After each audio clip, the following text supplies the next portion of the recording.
Hello and welcome to day 9 of the OpenAI Agent Builder. We have seen all the elements and all the features that we've got in OpenAI Agent Builder. One last thing that we have to check is how do we evaluate how the agents are functioning. We saw this in N8N series and OpenAI has got that feature too.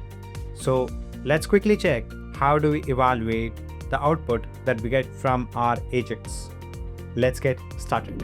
So all this while we have been going to create because we were creating workflows. But when we want to evaluate how the agent will classify things or what the output can be from the agent, we can go to evaluation here. And so we can have data sets here, and the evaluation generally happens in this particular tab, right? So here is where we can add the data set. So click on create, and we can upload our dataset from here. So when we did it for N8N, we had these columns here, right? The input, text, the subject, expected category, expected priority, and actual category and actual priority, right? Now we have made it even more simpler. So these are the input text, this is the correct category, and this is the correct priority. Okay, so I've downloaded this as CSV and we're going to upload that from here. So I click on upload and I'm going to use this particular file, and it has detected that there are 3 columns, right? We'll give a name to it like evaluation data set. Okay, click on create. So now we've got the data set uploaded. So we've got these many records over here. Okay, the output will be added over here in this particular column. And if you go to columns, then we have a few options here. Okay, we can add new columns if you want from here. Okay, can either be text or image. We can also add some annotations like rating. Okay, so if you want the rating to be added, we can add it from here. If you want some labels to be added, we can add it from here if you want any feedback. So these are probably for our internal purposes. So let's say, for example, I say rating, right? And here, based on the output, if you want to mark it as good or bad, right, you can do that. So you've still not got the output, but I'm just showing you how this functions, right? You could also add the labels. Okay, so for example, if you feel that there is some labels that needs to be added for each of this evaluation that has happened, you can add the options from here and the labels. So you can choose those labels, right? Likewise, we can also add feedback, which is basically a text field where you can input your feedback based on what has been the output.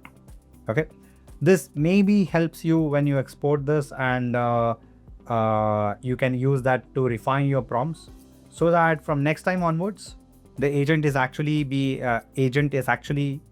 able to categorize better. Okay, so the output comes out better. So we have the system prompt here and the user prompt here. Okay, and user prompt is basically going to be the input text, okay, which is these things. So the system message is going to be something like this, okay, where it is going to categorize. So assign a category and priority level. Categories to choose from these things, priority to choose from these things. The input text is this text, right? So basically what we're doing is we are giving all different types of inputs that the user can give and asking the agent what would agent categorize it as, right? Would it be billing issue with high priority or bug report with high priority, and so on and so forth, right? So once we have this, we can click on save. Okay, we can give a name to it like let's say prompt 1 publish. Once we have these details, we can just click on generate output, because the output is going to come over here once we run this. You can see that it is running, and if we actually see what is the output, okay, you can see here billing category is billing and priority level is high, which is correct. It says technical issue here, priority high. We had added it as bug report, okay, which is basically the app crashes when I try to upload a photo, right? And then here it says account access and priority high, which is correct. So based on each of this, you can go over here and make it as good or bad. Now that is some manual efforts, right? We can use the grader here. Okay, and for that we'll go to new grader, and you have to use 4.1 or so, because 5 is not available for us at this moment in this particular card. Okay, so I'm going to say the output column should be equal to correct category column value and correct priority column value separated by a comma. Ignore if there are any additional spaces added. Okay, mark it as pass if this condition is true, else false, right? So that's what we have in scores. If you go to settings, then we have a simple or flexible method. Flexible method is when you have some scoring mechanism and you can give a pass threshold as well. In this case, we'll go with simple. Let's click on save and run. Okay, so you can see that this has failed even if the correct category and correct priority is the same, right? We've got the scoring up to 55%. Now, this is actually correct because billing and high is right. Okay, and even then it has got failed. This is also true, but it shows failed. Okay, here you can see this is also correct, but it is still failed, right?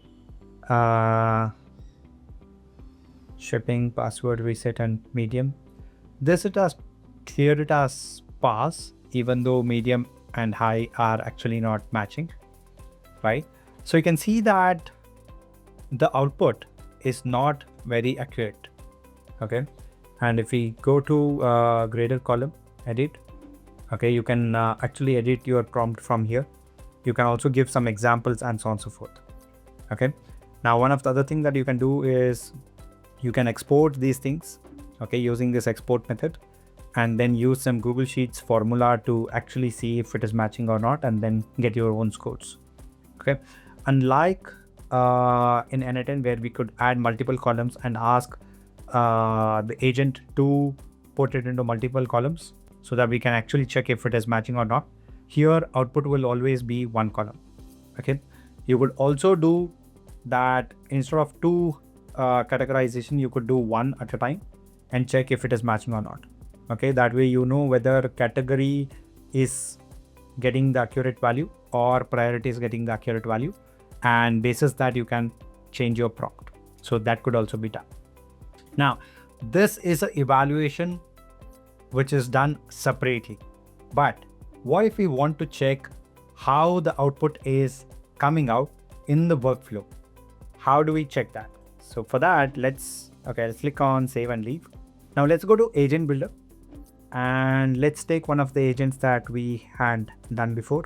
Something like, so I'm going to one of the blog agents that we have, and I'm going to give the video link of some of our YouTube channel and can say write a blog for this video. Okay, this is not the same that we had in our video, but that's not the point, right? The point is to understand how the evaluate function works. So let's wait while this while loop runs and we get the final block. So the core of this workflow remains the same as we had done in our video series, right? So it will go to blog agent, then it will go to QA agent, ask if any changes are required, right? And then it will keep looping until it says ready to publish. So the blog is again getting written. Now it has come back to QA agent and there is no revisions required. So it has come to final block. Okay, so that is written. Now let's come back here, click on evaluate, right? You can actually see each of the steps step by step. Okay, so you can see what is the input that we have given. So you can see here text, right? Input text, user, message, and so on and so forth. What is the output? Okay, if we go here, so you can see here we just ran this workflow and we got this particular thing, workflow node start. Okay, and we are given write a blog for this video and the URL of the video, right? And the output was these things. And then we use the classifier agent in our case. Okay, and the classifier agent actually ran through. Okay, and the output of that classifier agent was you are a blog newsletter classifier agent. Okay, that was the root. This is the system instruction. The output is blog equals to 2. Okay, and we had a if else condition here, right? And the condition was if blog equals to true, then go to the blog agent. And that's how it went into this while loop. Okay, so blog agent got triggered. Okay, and blog agent wrote this blog. Now next up it went to the QA agent, right? And QA agent's response was these things, right? You can see over here. Actually expand this to see what actually the QA agent responded. Okay, this is the structured output. Ready to publish was false, revision required, all of this. Then it again went to blog agent, right? So you can see this happening step by step when you go to evaluate to see what actually happened behind the scenes. Okay, so this way you can actually see what is the refinements that you may have to do if at all required. So that's evaluate node for you. So that's evaluate functionality on OpenAI Agent Builder. Now, while the last thing that we saw, the evaluate in the workflow itself is quite helpful, the evaluation feature, okay, where we can check what is the output and so on and so forth, is probably not yet as sophisticated as we had on n8n. And I hope they will get there and make it even more robust. And tomorrow we have one last video, and that is going to be how do we deploy these workflows or agents onto our website. So do not miss out, because you do not want your users to be coming on OpenAI and checking this. They don't have access to your account, right? So let's see how do we deploy this on our live website tomorrow. Thank you for watching, and I will see you in the next one.